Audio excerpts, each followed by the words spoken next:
welcome to another edition of Mulligan Speakers International MSI Showcase. I'm Diane Mulligan, president of Mulligan Speakers International. Each week we invite our speakers to talk about timely topics.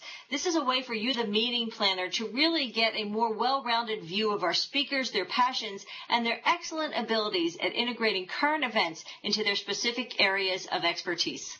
Today we're talking with Aimee Cohen. Hi, Aimee. How are you? Hi, Diane. Well, how are you? Fine, thanks. Tell us a little bit about yourself, please. Well, my name is Aimee Cohen, owner of Cohen Career Consulting, and I am a career expert, a coach, and a public speaker. I'm also a mother and a wife. I have 2 teenagers, and really my passion areas are helping people successfully navigate through the job search process, but also to be equally as successful in the workplace and how to really get ahead. You know, that's great, and that's just perfect for today's topic, which is Millennials Etiquette in the Workplace. It's a very interesting topic. In fact, it was on the cover of Business Week last week, but their cover blurb was Millennials, the New Office Morons. Aimee, I think that's a bit harsh. What do you think? Well, I agree. It is a bit harsh, but I agree that it also happens to be very true. And it seems to me no matter who you are, what age, you have to understand the protocol and the etiquette that needs to be fostered within a work environment. Would you agree? 100%.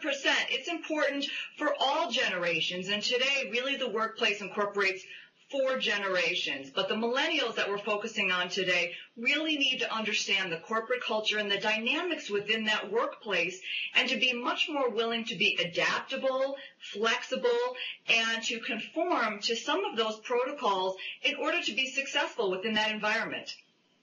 Do you think this is a big enough issue that millennials or anyone else who's having a problem in this area should consider hiring these etiquette coaches, which it seems like about 10 years ago, this was a fairly popular thing to do, and then it kind of went away. Maybe that had to do with a recession and money, but it seems that etiquette coaching is kind of coming back. Is that worth it?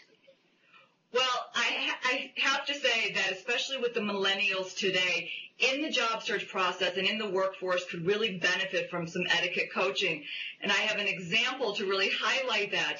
There was a candidate, a millennial, and he was in the interviewing process at the final stage receiving his offer.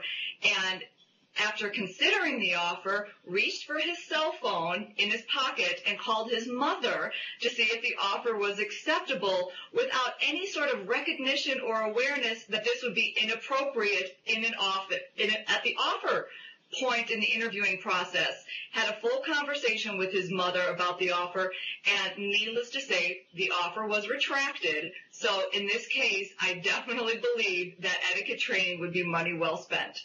Absolutely. And when you're talking about etiquette training, you're not just talking about cell phones, but you're talking about basics about dress, and you're talking about interacting with others. Is there a rule of thumb or some sage advice that you have and that you would put forth in your speeches about how to make the right impression and really how to get along in the office place? Absolutely. Dressing is really important. I mean, that's really the first impression that a lot of people make about you. And my advice is to always err on the side of formality. So there's nothing like really investing in a nice power suit and professional attire to make that really important first impression. And then as far as the etiquette within the environment, really understand what is the best form of communication that this workplace adopts. Is it email? Is it face-to-face? One of the problems that the millennials are having is that they rely so much on technology and they hide behind computers and cell phones and text messaging to convey a message. And oftentimes the corporate culture within that environment is much more face-to-face. So the millennials today need to be much more comfortable and have a greater expertise in communicating at all different levels. It certainly makes sense. And when you're talking about that technology, Facebook certainly becomes a top topic here.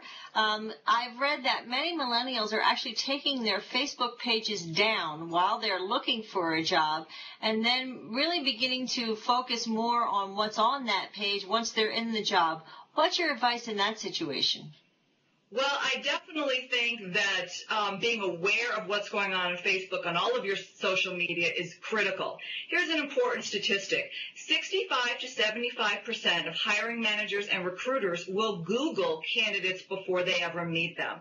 So really monitoring, sanitizing, and managing your online presence is incredibly important. And yes, the millennials are far more social media savvy than a lot of other generations, but it also means, too, that they are far more accustomed to posting every piece of information, positive and maybe not so positive, up on their Facebook pages, along with everyone else posting all of their information. And when you are trying to establish a reputation for yourself in the workplace, it's really important to know what your online presence is saying about you. And there's nothing wrong with taking down your Facebook page while you're trying to get a job, while you're trying to get established in the workplace, and after you can really get a handle and manage what that online presence is saying about you. It's a good idea. This is great advice and really important for people to understand. So if you were speaking to a group about this topic, what final points would you leave them with? I would definitely let millennials know that you have so much to bring to the table. You have so much to offer. You are gifted in so many areas. But also, like many young generations, you also have a lot to learn. So please open your mind. Let the older generations teach you, because there's so much that you can learn, so much that the generations can share together. Technology is not the only way to go. There are a lot of traditional aspects of the workforce that have been incredibly successful, and I think if we join all of these forces together, I think we'll definitely be unstoppable in the workplace. That's great advice. Thank you so much, Aimee Cohen. I really appreciate it. And this was a very fun topic. We'll have another one next week. Please join us for the next edition of MSI Showcase. I'm Diane Mulligan, president of Mulligan Speakers International. We look forward to providing you with transformational speakers and trainers who will make a lasting impact on your audience. Thanks so much. Bye-bye.